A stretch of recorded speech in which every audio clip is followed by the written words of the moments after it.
calling all balls. Josh Heupel joins the show to talk recruiting momentum, and he tells us what Nico Iamaleava's best trait is. Plus, meet the man providing unprecedented access behind the Coach Prime experience in Boulder. Deion Sanders Jr. is live, and we preview 2024's Best of NorCal and the Pacific Northwest. All that and more as the College Football Recruiting Show starts right now.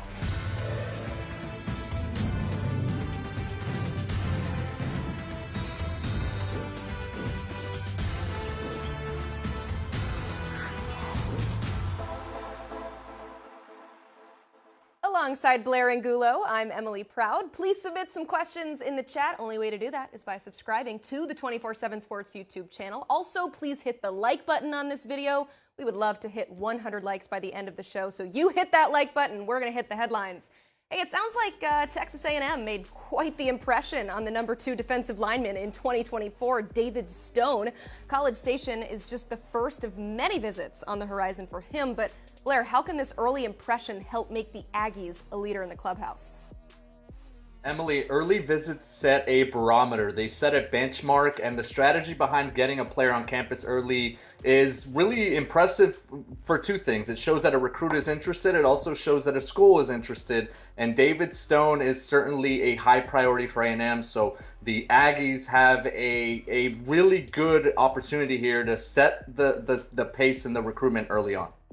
Steve Wiltfong joins us in minutes with some more intel on that. But first, some more headlines. A decommitment alert. 4-star wide receiver Nick Marsh is no longer committed to Michigan State. He told our Alan True that he is still considering Sparty, but will visit some other programs. What kind of player just hit the market, Blair?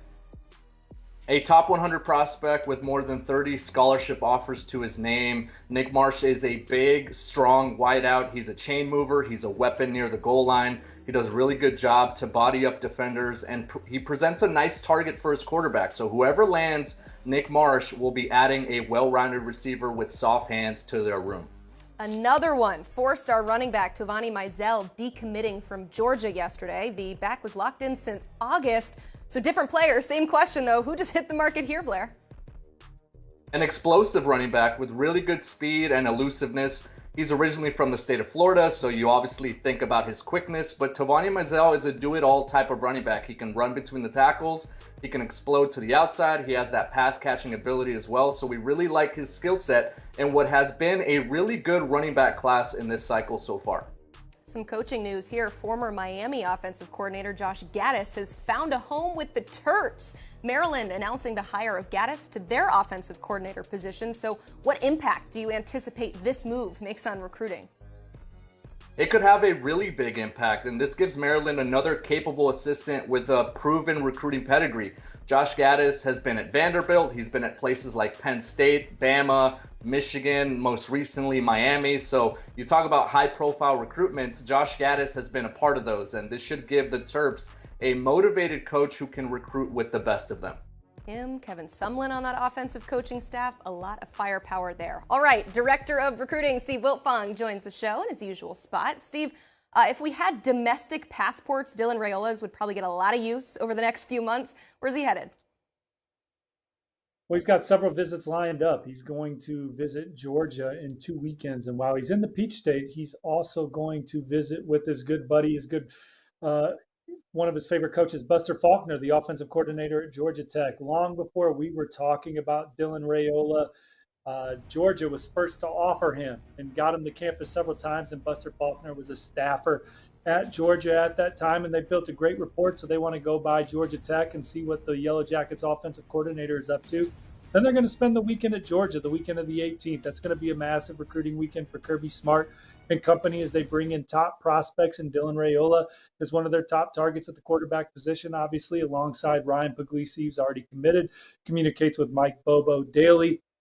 From there, he's going to be at Nebraska the weekend of March 25th for a big junior day on the Huskers campus. We've talked at length about Nebraska and the full court press they're putting on. Dylan Raiola sending Matt Rhule to the school, then sending all 9 assistant coaches the next week in January.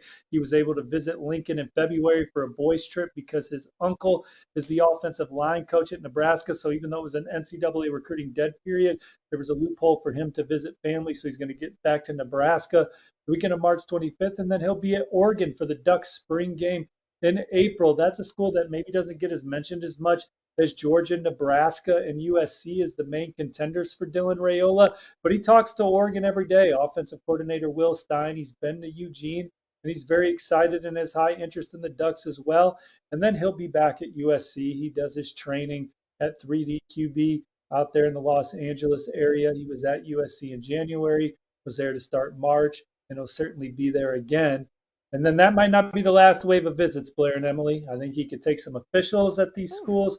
I think he could camp at these schools and work with the quarterback coaches in a camp setting as he tries to narrow this from 4 or 5 to 1.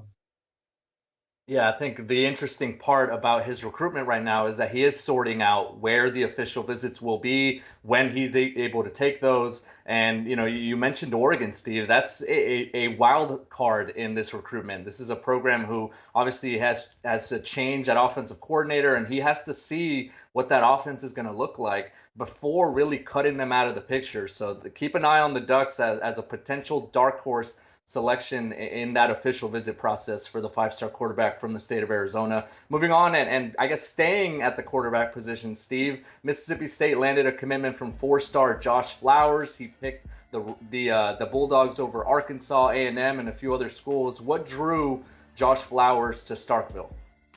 Yeah, commit number 1 for Coach Arnett and company in the 2024 cycle. He took a visit this past weekend. This is a young man that's taken many visits in his process, but nothing had the personal touch and made him feel more at home than the way Mississippi State did over the weekend, from Coach Arnett to Coach Barbay to Steve Campbell to Joey Jones. It was a lot of personal touch with this visit that made him and his family feel incredibly at home. Loves the offense. They showed him cut-ups of Dak Prescott when he was at Mississippi State and compared it to some of the things that he's done at Mobile Baker High. This is a young man that's threw for nearly 1,500 yards and 10 touchdowns as a junior, rushed for over 1,400 yards and 15 more scores, one of the best basketball players in the state, a terrific dual threat prospect going to Mississippi State. And judging by the Bulldogs message board yesterday, everybody's fired up. All right, let's go to the defensive side of the ball. This looks to be a pretty strong cycle across the defensive line. You got 5 right now in the top 32, and that's not even including the edge rushers. So let's highlight one of the best in David Stone. We mentioned him. What are you hearing out of his recent trip to Texas A&M, and what's next? Yeah, I had a chance to catch up with him after another visit to the Aggies campus. That's one of the places he's been the most at this point in his process. He said the visit was great, had an amazing time, and what he enjoyed most was spending time with Coach Elijah Robinson. Obviously, Coach Robinson, one of the best recruiters in the country, a former 24/7 Sports National Recruiter of the Year. And Coach Robinson broke down everything about how they'd use Stone in the defense and the plan for the Aggies. And he just loves the way Texas A&M has recruited the defensive line in general, loves the standard in that room. He's got some visits coming up, though. He's going to be at Florida and LSU this week. He's at Florida, might be there right now as I talk to y'all. LSU this weekend has some return trips to Michigan State and Oklahoma coming up. Wisconsin's a program that may get an official visit in June. And so there's several contenders in the mix for David Stone right now. But Texas A&M, another really good visit to the Aggies campus. A high-profile recruitment, Steve, and we're all going to be kind of, I think, glued to our computers to get the latest on him because he's one of those program-defining defensive linemen in this class. Kamarion Franklin is below David Stone in the rankings, and he's set to be really busy in the coming weeks. What's on tap for him, Steve? Yeah, Kamarion Franklin is high as any defensive line prospect on any college football staff's board. He's actually going to be at Florida State this weekend, Legacy Weekend down there in Tallahassee, as Florida State has as many former players that are in the NFL now back on campus. Guys like Derwin James, Jalen Ramsey, Jameis Winston are going to be on campus, and Jermaine Johnson Jr. Kamarion Franklin's going to be there spending time on Friday. That's just one of many visits that he has planned right now. Has a 2-day trip set up for Auburn next week. Going to be at South Carolina next weekend. Has a return trip to Miami later this month. Going to get down to the Florida Gators campus to start April. And he was recently at Ole Miss, Miami, Arkansas, and Tennessee. So a lot of contenders for him right now. But Florida State, they're next up. All right. How about the number 9 defensive lineman, Za'Davian Sims? He's also the top prospect from Oklahoma, but it looks like Michigan State leading in the crystal ball. You put one in for Sparty back in November. How you feeling about that pick a few months later?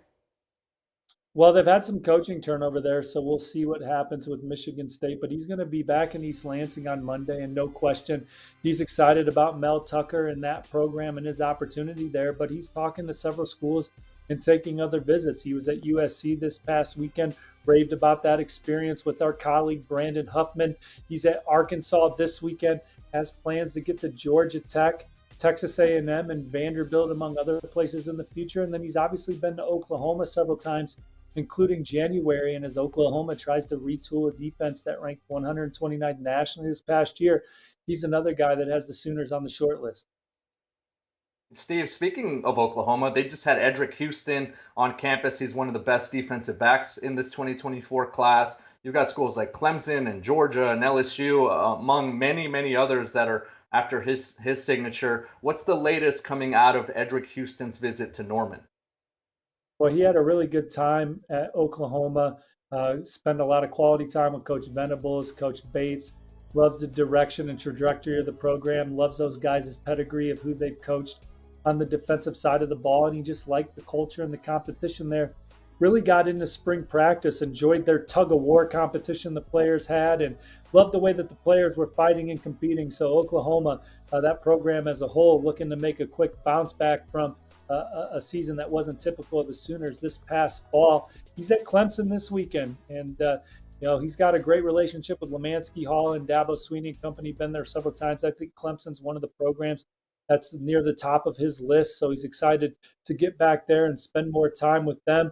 He's got a visit to Tennessee March 25th, Alabama's for April 3rd, LSU April 4th, Texas April 5th. So he's got some rounds coming up here in the next few weeks. But Oklahoma moved the needle. They'll try and get him back for an official.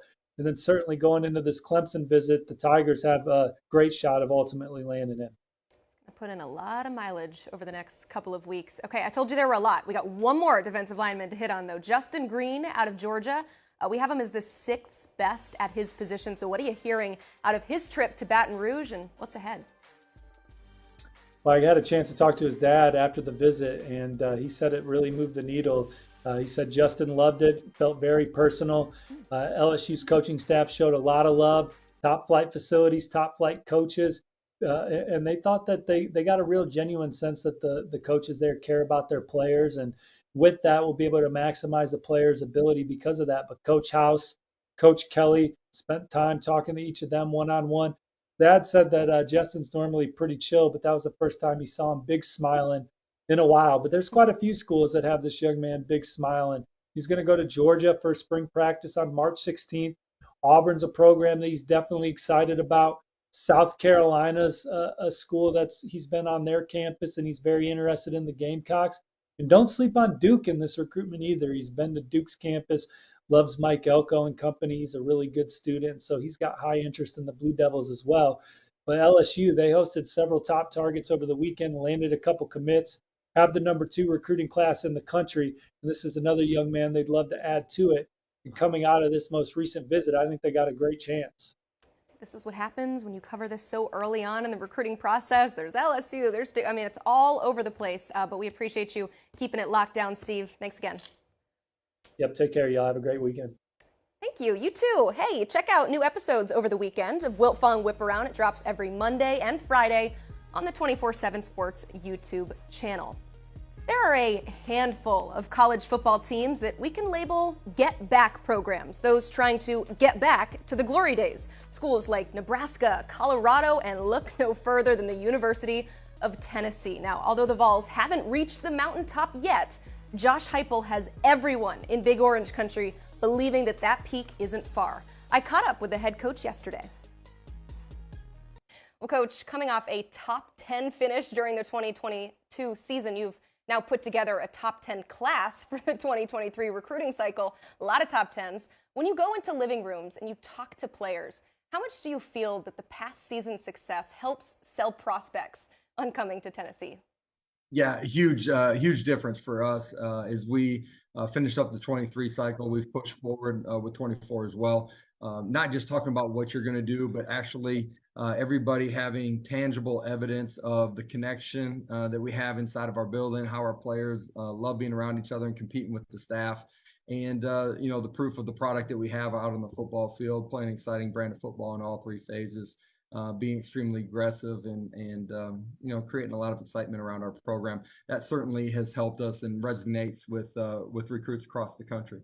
Yeah, per our rankings, this is Tennessee's first top 10 class since 2015. I mean, based on the goals that you set out to accomplish in this cycle, how has this group of prospects coming in met those expectations? Yeah, we gotten a chance for a lot of these 23s to be a part of our bowl experience. Have close to 15 practices with us. The opportunity to travel down to South Beach and get ready to play in the Orange Bowl. Being able to be in that type of game, that type of environment and feel it. I think it really helps springboard, what they've already done since they've been here on campus. We have 18 of our guys with us. We've had 7 weeks of great off-season work. They've made a ton of strides in our strength room and, gotten exposed to a little bit of what we're doing scheme-wise. Can't wait to get on the grass with them. But they're smart, they're tough, they're competitive individuals. They've handled themselves with an unbelievable amount of maturity when they've been outside of our building as well, just who they are. Academic success here early in the semester, how they carry themselves inside of Knoxville and on our campus. It's a great group. They're great players, but they're great individuals too. And they've made a seamless transition into our locker room, a huge part of our culture. You mentioned the 18 early enrollees. They're already on campus for spring ball. When you go to recruit some of these athletes, how much does it help when you know that they're able to come in a little bit early and get in your system? Well, I think it's a huge advantage for those individuals, and it's at the end of the day an individual choice whether they want to finish it out or try to get here early. There's benefits. I think our staff and our university do a great job of balancing things for them. Guys are going to have an opportunity to go home to the major events that they want to. We actually start our semester later in January too, so they have about 3 weeks after the bowl game where they're still at home. But the opportunity to come here, get 15 hours of their academic career started gives them a huge advantage on the academic side of it. And then they get exposed to the things that they need to on the football side as well. And spring ball comes really quick. Our 8th week into the semester, they'll be on the practice field with our vets. Spring ball's tough because everything's going to get thrown at them really quickly. But their ability to grab onto the fundamentals, techniques, and the schemes that we expose them to continue to grow, during the course of the 15 practices. But also, it changes the way their summer unfolds for them too. While they're out there on the grass, they have a true understanding of what we're trying to do. They come back in fall camp a completely different player and a much more mature player, ready to help go compete and help us go win games in the fall. I got to be honest, it seems like any time that a top talent from Tennessee goes elsewhere, Tennesseans almost take it personally. There's a lot of pride in the Volunteer State. I'm sure you're well aware of that. So how do you balance locking up that in-state talent while also recruiting nationally and, opening up your program to a guy like Nico Iamaleava? Yeah, well, I think it's really important for us that we recruit our footprint extremely well. That's, in-state all the way here on the east side of the state to the west side over to the Memphis area. Obviously, Mid-State's got a ton of talent. And, as we've been able to be consistent in our communication, develop relationships with the guys that have boots on the ground there in those areas, and have an opportunity to really do a great job of evaluating prospects and being transparent and honest with them.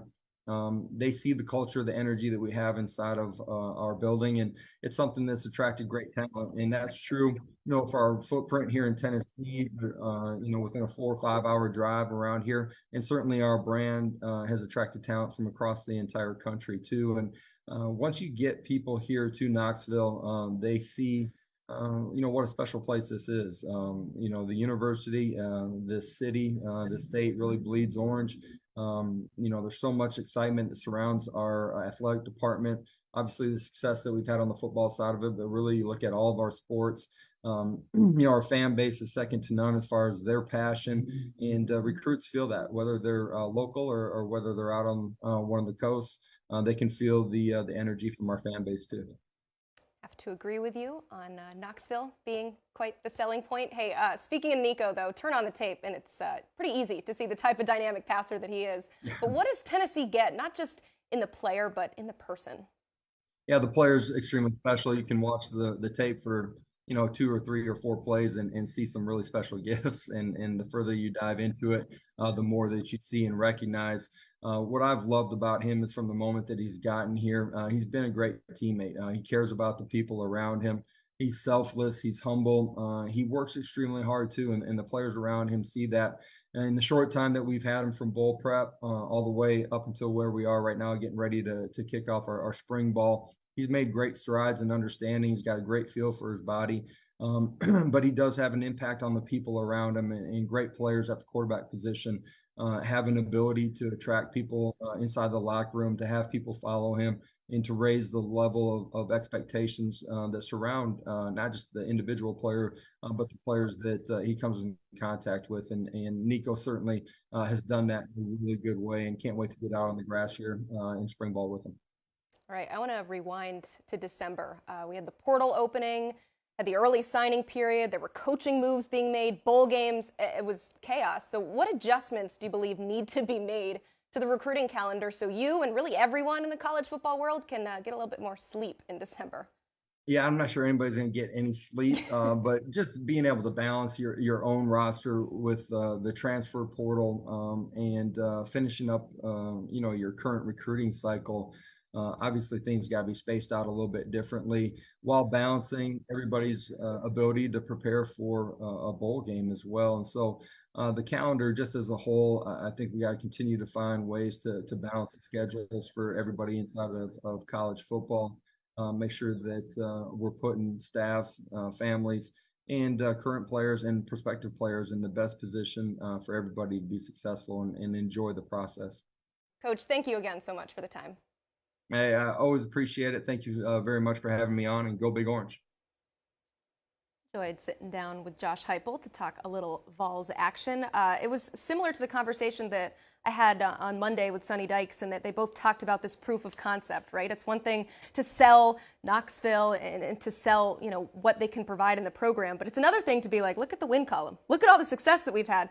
So Blair, just how crucial is the next 2 to 3 months for Heupel to capitalize and sustain the momentum on the trail?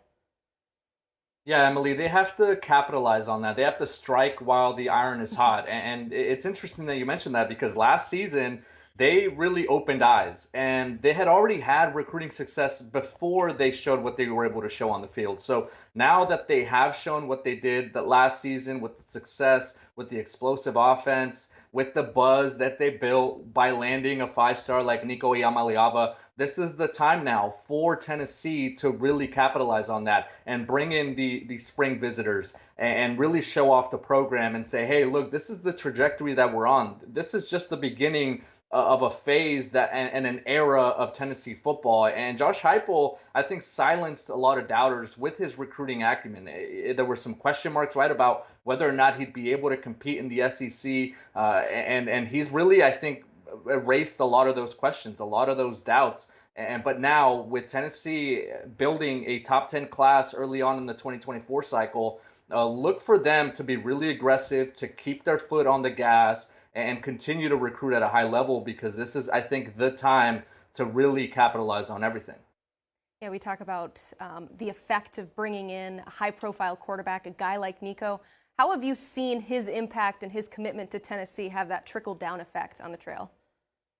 Well, we saw him recently at the Polynesian Bowl, and as much as I hammer the table and pound the table for you to make it out there so you could see it for yourself, I'm going to continue to do that, Emily. But we saw him in Honolulu, and the way other players gravitated towards him was something really remarkable. He has this aura to him. You heard Josh Heupel kind of, discuss the ability and the impact that he has on other people around him. That's what you want out of your quarterback. That's what you want out of a persona. And you see him at camps, you see him at showcases, you saw him at passing tournaments last summer, and he's posing for selfies with little kids everywhere, right? And he's got guys wearing pajama bottoms because that's a thing that he was doing in the 7-on-7 circuit. I think he really embraces the persona, and he has the charisma to be a star. And in the SEC, you can kind of let your play talk, but also he's got, I think, the personality to be a national name and a player that we hear from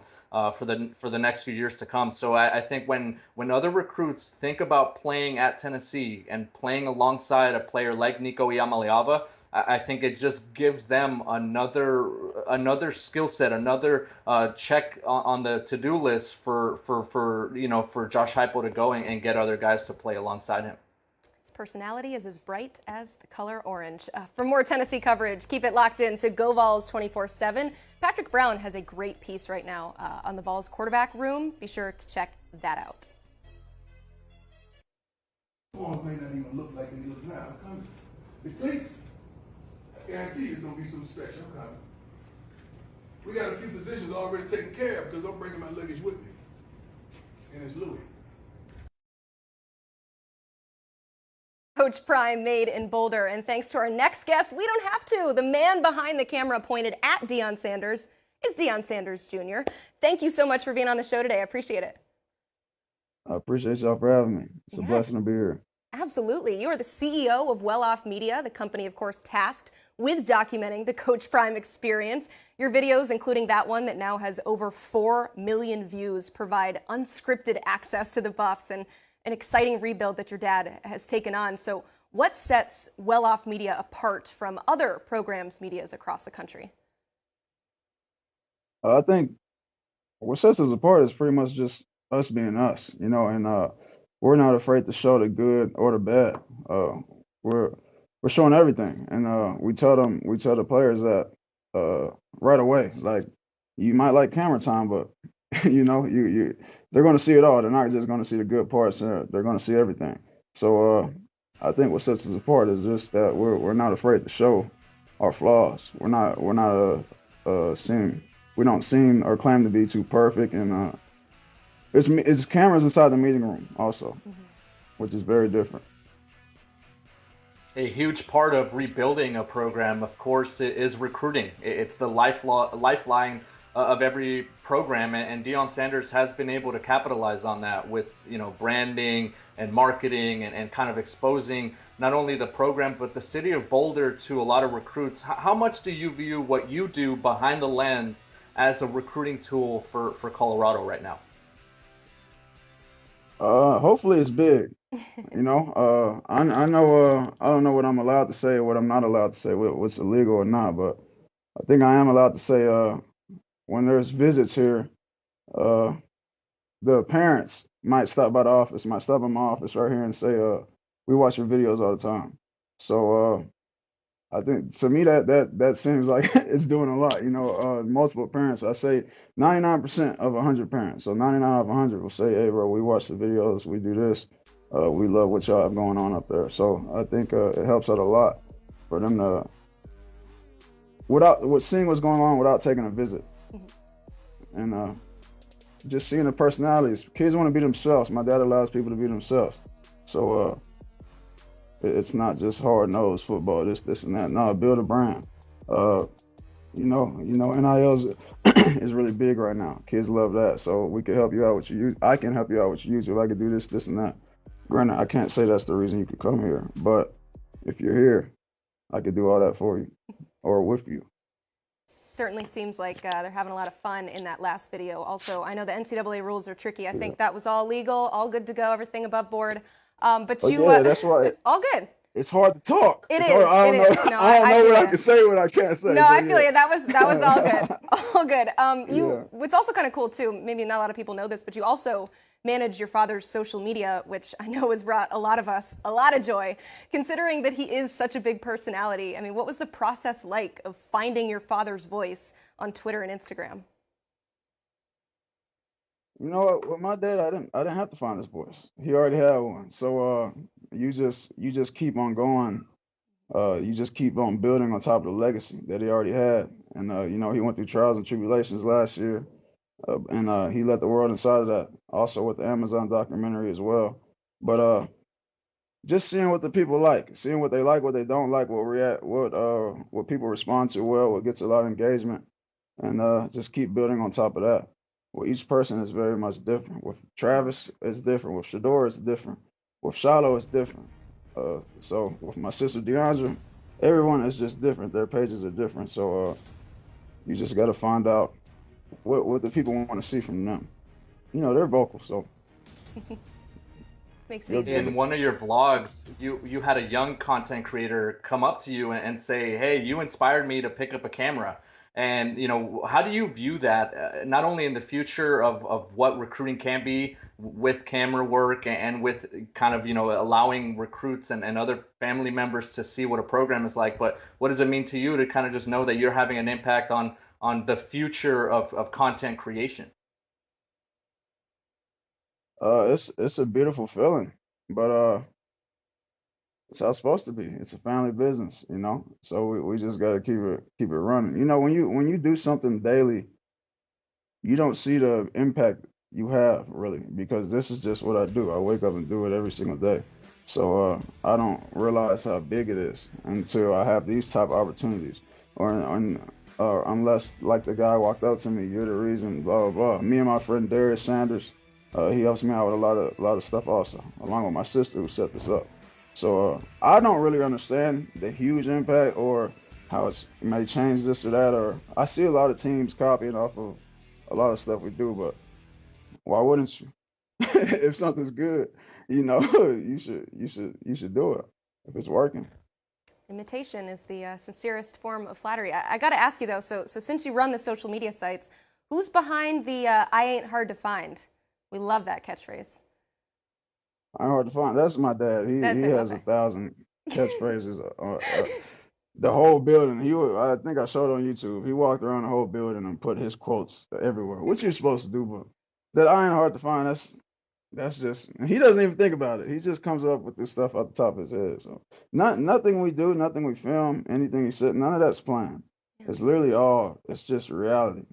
That's why if I keep looking up, the office is just turned up right now. Like people are just going crazy back there. So I I'm love it. trying my best to just focus right here. No, I Yeah. love it. It sounds like a fun place to work, and it sounds like you guys have a lot of exciting things building there. It's not just the excitement that we see through your camera lens. I mean, on the football field, we are psyched to see the Buffs take the field. And yesterday, we actually unveiled our transfer portal rankings, and really no surprises here. Travis Hunter was named our top portal player, and not too far behind him was your brother, Shedeur Sanders, at 23. You've seen them both really up close and personal, the amount of work that they have put in. So tell us, what should Buffs fans in the college football world expect from these two next season? Expect greatness, not just from them, but from the whole team. Things are. It's a different style, different culture. It's a different team.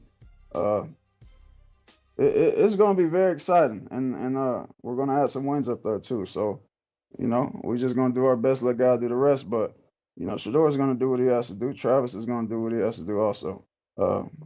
And just like everybody else, Jimmy Horn's great. He's a great player. Zico, Seydu, as you guys might know him, tight end. He's a great tight end. And a lot of guys on defense, just different people. And there's more coming. I don't know if I can speak on that. No. That's but it's a lot of great things going on here. So just expect the unexpected. To us, it's not unexpected. We expect to To be us. great, but to the world, expect the unexpected. I love it. That sounds like it needs to be a poster somewhere up there in the facilities. Dion, thank you so much for joining us, and thank you personally just for letting us to see a peek behind the curtain and what's going on in Boulder. It looks like a lot of excitement there. Thank you. No, I appreciate you guys. Thank you for having me. And I'm sorry I'm distracted right there. These No, people you're crazy. good. Oh my gosh, dad you kidding me? it's a fun, exciting animal. I wish I could just turn the camera around. That's all right. I'm sure somebody's they filming this, literally- right? we just- Turn it around. Let me see. They literally just closed the door though. They just closed the door right now. Ah. So it's different. I just Okay. made them, There's fun happening I behind just there? made them Yeah, I just made them close that door because See? it's too much going on. That's all right. Too See, I much just going on. thanked you for the behind the scenes look, and you literally turned the camera around to give us even more. So we do appreciate yeah. it. Thank Too you. much going on right now. Thank you, guys. Thank you. Have a good one. All right, guys, if you like that video, like this video. We love to hear from you. We already got a lot of likes, a lot of people watching right now, a lot of Colorado fans, of course, very excited about that last segment, some Tennessee fans. So if you have not already hit the like button, please do. All right, our region highlight series continues Tuesday. You'll never forget that. It was Tennessee, Bama. And now we are headed to the Pacific Northwest and sprinkling in a little Northern California just for fun. And speaking of fun, let's bring in some help to break it all down. Brandon Huffman, national recruiting analyst, is here with us. Brandon, a lot of headliners from your region in the last cycle. You got Jaden Rashada, Micah Buenuelos, Caleb Presley. I mean, top talent. So you look at this region as a whole for the 2024 cycle. How does this bunch compare? Well, it's got the top end talent like last year's class, like the class a couple years before that, with Josh Connerly at the top. But I think when you look at this class, it's kind of remarkable just how maybe weak it is in Northern California. And it got hurt a little bit more when Austin Mack, who was the top player in Northern California, reclassified to 2023. So there's only one top 247 guy in the state of in Northern California in 2024, but it's a strong group in the state of Washington in 2024 with Jason Brown, Sendre Papa-Afua, and Braden Platt. But Northern California, don't you worry, the 2025 class is loaded, so we'll talk about that in a year from now. Let's start with Jason Brown, the number 2 running back out of Washington. He's got a ton of offers from all across the country. What is it that makes him such a dynamic back and highly coveted prospect?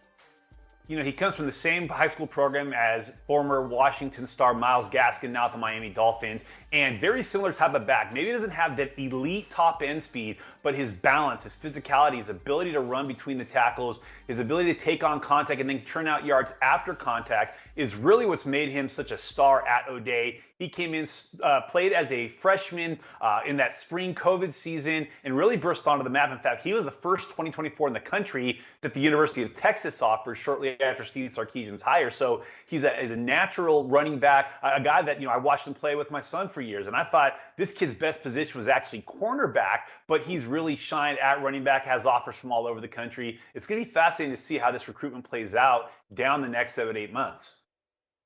We just saw him last weekend, Huff, down here in Orange County, a scat back with some really good playmaking ability in the open field, can make defenders miss. I thought he was remarkable in space and kind of has that second gear that you want. Once you hit that second level, he can get by defenders and really create separation. Braden Platt is another prospect in the Northwest that's obviously had a lot of eyes on his recruitment. Dual sport athlete, but it sounds like his future is in football. What stands out to you about him, Huff? I mean, he's the most physical player in the region, regardless of position, whether it's at linebacker, whether it's when he's lined up, playing running back, he's going to run you over. He doesn't want to run around you. He wants to run through you and over you, and it's evident in the way he plays. He ran for 1,500 plus yards this year. Played maybe 2 games into the fourth quarter, down the stretch in the semifinals and the state championship game, and still turned out that many yards. But yet, defense is what he's going to play in college. One of the best pure tacklers, just a physical interior, classic middle linebacker who's got the athleticism to drop into coverage. But when it comes to filling the gaps to stopping the run, that's where he really shines. You mentioned the 2-sport ability there, Blair. He was the number 1 ranked shot putter in the country for the 2024 class. Last year, he finished in the top 10 in 3 different events nationally as a sophomore, both in the shot put, the javelin, and the discus. Participated in a couple of junior National Olympic events at the University of Oregon in Eugene. He's even tweeted that he is going to be in the Olympics someday. We saw Roderick Pleasant pick Oregon down the stretch over USC, over the local school, because he wanted to be a part of the Oregon track team. You and I talked to him in Hawaii. He said how much he wanted to participate in the 2024 or 2028 Olympics. Braden Platt has similar aspirations, and he's already familiar with Oregon in terms of their track program. So don't be surprised if, while football is the focus, track still plays a huge role in his decision. Oregon and track. We hear that quite a bit. How about one of the top offensive linemen on the West Coast, a guy by the name of Sendre Afua? I feel like he's got another nickname. You can talk to that. But you got Alabama, Georgia, USC, Oregon, all of them pursuing him. So what makes him such a force in the trenches? It's so funny to hear him called Descendria because he's known as Papa. or Yeah. Big Papa, and he looks like a Papa. One of the best interior linemen that you'll find in the country. He could play center, he could play guard, but I saw him down earlier this month at an event where he was actually playing left tackle at the event, and it showed that he's got the footwork, he's got the athleticism to play on outside on an island. The best part about Papa is that he's down about 35 pounds from where he was at this summer. Played his junior year lighter. He's down to about 310 right now. He said he's got about 15 more pounds he wants to shed. By the time his senior year starts, he's going to be an interior lineman in college. He's going to be a guard. I don't know that he wants to play center, but you want to use him as an athletic pulling guard. He's got that physicality where he's going to be able to run over guys to extend those plays for his running back. In fact, he's opening up a lot of holes for Jason Brown at O'Dea High School. You mentioned Alabama and Georgia. Those are the two teams that have really made the biggest impression on him. Oregon was doing really well for him. Then Adrian Clem left for the NFL. So the Ducks are going to try to get back in it with Malik Terry, their new offensive line coach. USC, he's super tight with Micah Banuelos. They played together on the 11-on-11 tackle circuit the last couple of springs. And then Washington is still going to make a run for him, but it wouldn't surprise me at all if he ends up leaving the region and goes and plays back down south or goes down to Southern California. As we've seen in recent years, Washington players have not, or high school players in Washington have not been shy about leaving the state. Papa Alfua. In the NIL era, Huff, there's a pizza spot in. that I think would be a really good fit for him. Yeah, I don't know. He's down Jericho 30 pounds, Johnson. though. We'll see if he's eating pizza. Yeah, maybe retrospectively, now that I think about it, probably maybe not a tougher good now. idea to get him some free pizza there. Huff, on the other side of the line, Jericho Johnson is really dominant, and obviously he has all the attention from college recruiters and all the offers that you would hope for as a prospect here in the 24 class. 6'4", 300 pounds. What makes him so dominant? I think it's that quickness off the ball with that size that he has. I mean, he's every bit 6'4", 300 plus. He's got this extended motor that, he can shed his block and get into the backfield, doesn't quit until he's got his hands on the running back. He's got his hands on the quarterback, and he's just this strong, energetic player. Then you talk to him off the field, and he's all personality. I mean, it wouldn't be a surprise if in 15, 20 years from now, he's taken one of our jobs and he's ended up on camera because he's got that personality to be that guy. But when he's on the field, he's like a completely different animal, and he's just a monster inside for offensive lineman to block. A couple weeks ago, he was offered by Alabama, and then shortly thereafter, Georgia offered him. And on the same day, he got an offer from Bama and Georgia. That's the last three national champions. And he said for a kid from Fairfield, if you're unfamiliar with the Bay Area in Northern California, Fairfield's kind of smack dab in the middle between the Sacramento area and the East Bay. Doesn't necessarily get a lot of attention, and yet he said for a kid from Fairfield to even have those schools writing him letters or sending him messages was one thing, but to get an offer from both those schools, he said even his mind was blown at that. He's got a number of Pac-12 offers, but he said it's not going to be easy to ignore Southern schools or national programs. And so he's gone from being a Pac-12 regional recruit to a true national recruit. He's now the number one player in Northern California in this class, and I continue to see his stock rising as we see him at more events this spring as he heads into his senior season. I love it. Don't worry. Jericho's not coming for your job because you are spectacular at it. So thank you so much, Huff. I appreciate the time. Hey, before we get to viewer questions, I see there are a lot of Colorado fans in the chat. So just a reminder, we actually have a great team site up there, buffstampede.com. They do awesome work, so be sure to check out them. All right, some viewer questions here. This first one, let's do JD360 asking, does Georgia Tech have a chance of getting seriously involved with Raiola? I saw the chat kind of explode when Steve Wiltfong dropped that little nugget in there, Blair. Never say never, but I don't know. I can say never, I guess, right? I like Georgia, I like USC, I like Oregon and Nebraska. Obviously, those are the four schools after he backed off that commitment to Ohio State. I just don't see a program like Georgia Tech being in the mix for the number one quarterback in this class, despite the relationship that he has. I know Steve Wiltfong went in depth earlier on this show about that relationship that he has at Georgia Tech. He's going to be in the Atlanta area and he will stop by, but I don't see that more than anything than just a courtesy visit to continue to keep that relationship, and you just never know who's going to coach you in the future, right, in college or in the NFL, and so he's still fostering those relationships, but I have a difficult time seeing Dylan Raiola ending up at Georgia Tech. That's okay, as long as we're able to clip this and then they can use it on their highlight reel for when they do land Dylan Raiola. And that'll be a pretty exciting thing, but I don't know. We'll see. All right. Tyler Chambers has a question saying, is defensive line the strongest position group in the 2024 cycle?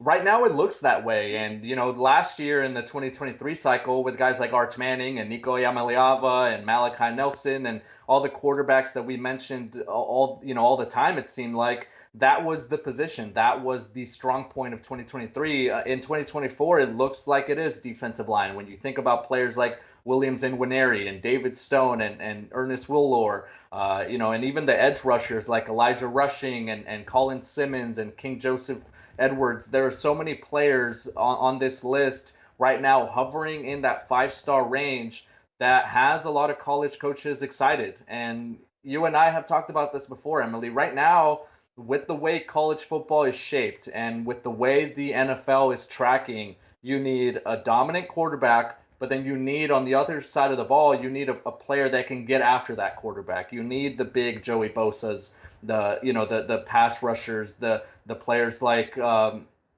Donald's like Nick Bosa. Yeah, I'm just mentioning Bosa's right now, but so the when you Bosas think are really about good. the top, They're good though. when you think about the top 5 players in the draft and those value picks, the players that really, I think, merit a high selection, you have to think about defensive linemen.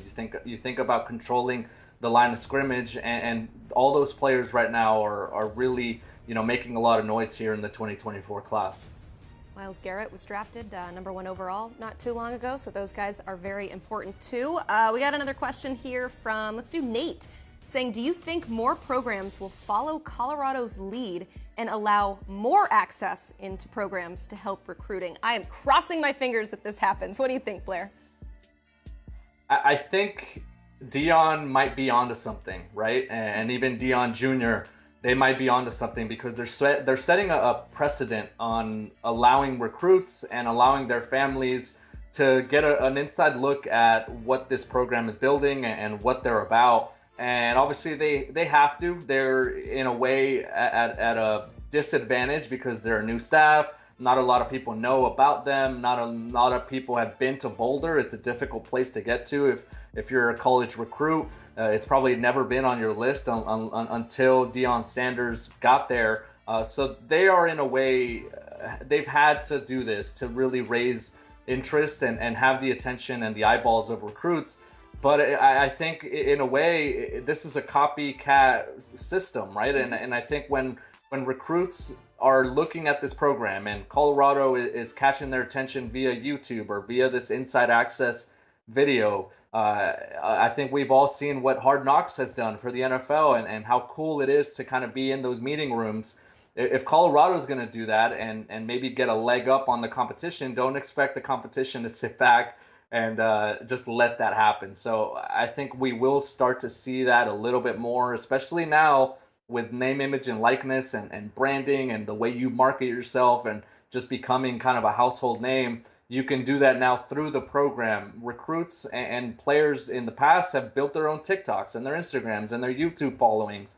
But I think college programs now need to also capitalize on that venture and getting some of the eyeballs to draw interest in their programs.